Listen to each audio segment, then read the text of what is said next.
проводили на мемориале памяти жертвам политических репрессий. Эту акцию ингушский народ по традиции проводит уже четверть века. Погибших и пропавших без вести в 1992-м преддверии памятной даты вспоминают и в Народном собрании республики. Открывая очередное заседание, парламентарии прочитали дуо за своих собратьев и отметили, что эту дату должны помнить и чтить все от мала до велика.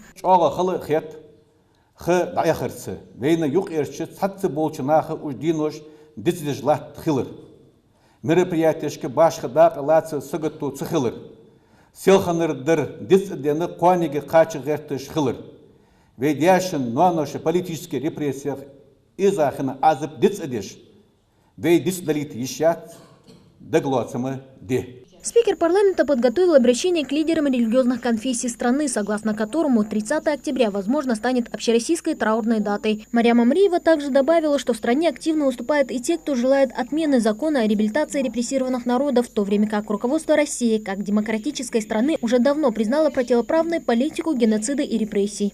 Это вселяет уверенность в том, что ошибки прошлого никогда не повторятся. В этой связи Народное собрание Республики Ингушетия просит вас поддержать инициативу установления 30 октября как Всероссийского дня не только памяти, но и скорби жертв политических репрессий и отмены в этот день всех развлекательных и увеселительных мероприятий.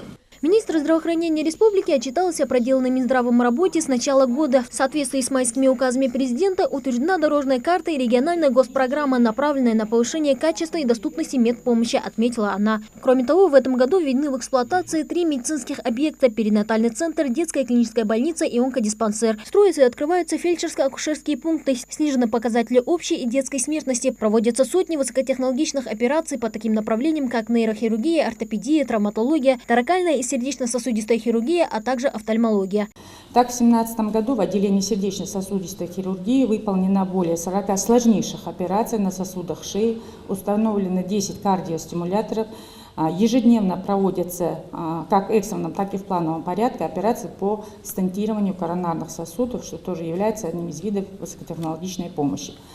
В Центре фтизиопульмонологии проведено более 50 сложных операций на органах дыхания. Это я отмечаю именно те операции, которые относятся к высокотехнологичным вмешательствам. Доклад министра здравоохранения республики получился насыщенным, а вот диалог Марьям Арабхановой с депутатами прошел в формате вопрос-ответ. 21 обращение, поступившее в парламент от местных жителей, и ровно столько же ответов от руководителей регионального ведомства, в том числе и касаемо лекарственного обеспечения граждан. Интересуют жителей и вопросы строительства медицинских объектов, получения квот на иногороднее лечение, предоставление льгот пациентам с ограниченными возможностями и многое другое. На все вопросы региональный министр дала исчерпывающие ответы. Мадина Пугоева, Тимур Карахоев, Новости 24.